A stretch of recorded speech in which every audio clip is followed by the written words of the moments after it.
Hi bass players, it's Miss Leminski with a video for you on the Tell Overture. This is the Richard Meyer arrangement, and I'll just point out a few things before I play through the whole song.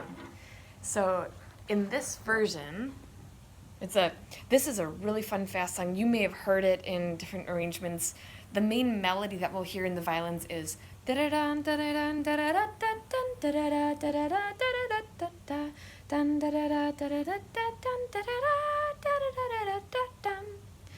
so our job is to be a rock steady accompaniment underneath of that.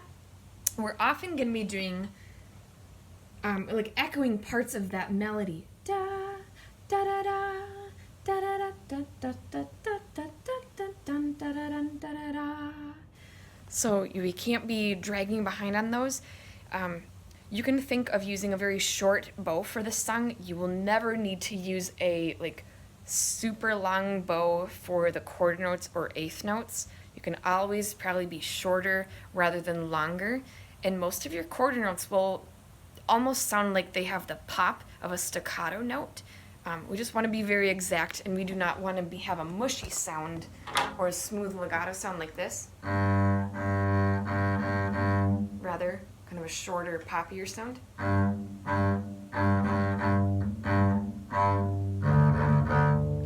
I'm literally using about 2 inches of my bow, especially in soft spots.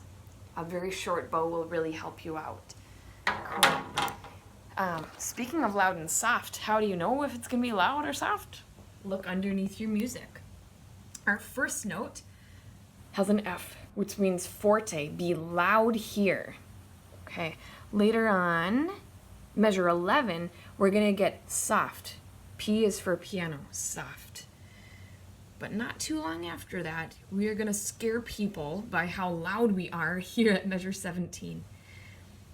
So throughout the piece, we'll be on the lookout for those contrasts. Loud, soft, loud, soft. It happens all over the place. Something else that happens almost all over the place is some repeated little sections, often about 2 lines or so. So this spot right here, we play up to measure 18, and then this repeat sign kicks us back to 11. All right, not like right after that, we have another repeated section, measure 20. We play through, we do the first ending, kick back to measure 20, and then we take the second ending, which is slightly different, okay? We also have what we call an exposed pizzicato part right here. Cellos are with us as we do this. It's almost like a little scale, just slightly different from a D major scale. So we have to do a very quick switch to pizzicato. You will not have time to put your bow down, so be prepared to do a switch from your arco position to pizzicato for the spot right here, and then to switch back to arco at measure 37. So speaking of this little spot right here, we'll be using a note C natural for our high C. You have the option to play the lower version of the note or the higher version. That's what these teeny little notes are here. I'd encourage you to go for these higher notes that will exactly match the kind of the rise of the cello part, and I think it's a little easier, honestly. This includes a really fast string switching. I like the original, kind of the big note version. Where do I find that note? You're probably really familiar with high D when your pinky is right in this space. You're actually touching C natural right now. That would be if you're using just your first finger instead of 2 fingers. We've done a lot of C sharp if you're in my class. So D, C sharp with 2 fingers, C natural here, all right?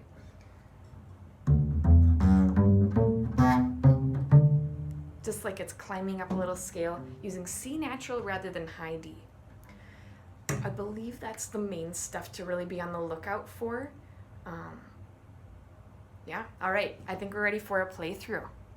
So here's the beginning. We start off with 4 measures of rest, and then we come in with cellos, violas, and the second violins.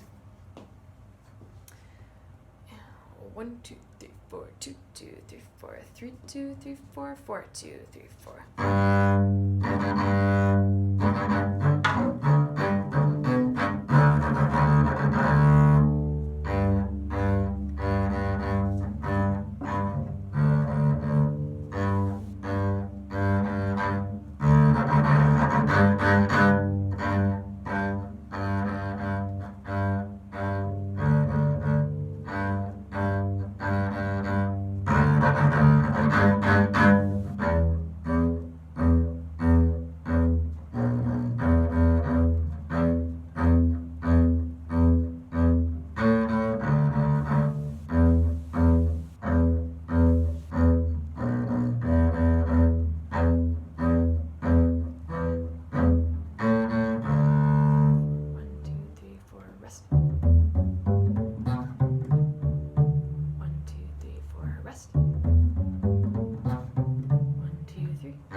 Four, two, three, four, 5, 2, 3, 4. 1, 2, 3, 4.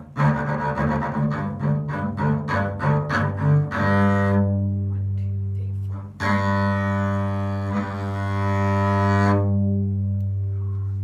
4. Awesome. I held out that last note a little extra long because of something there called a fermata. So, looks like this. Hold this note for longer. If you are playing with a conductor, look for their cue to stop. If you are practicing on your own, make sure you stretch that note for at least double its length. That was originally 4. Make it at least 8 or longer.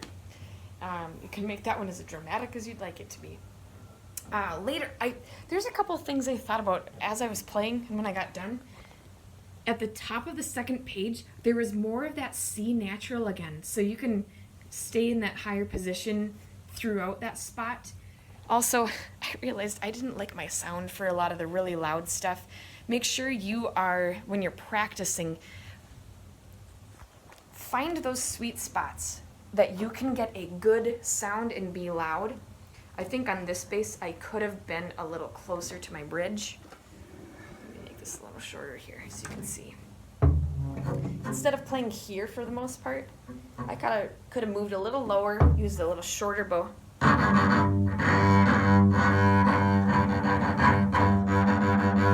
Oh, honestly, I'm going higher. So play around and make sure you find a good spot, you can think of it like a lane on your string between your fingerboard and your bridge.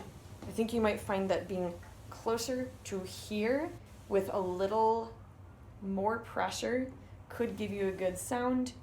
Also, you might need to play around with how long your bows are.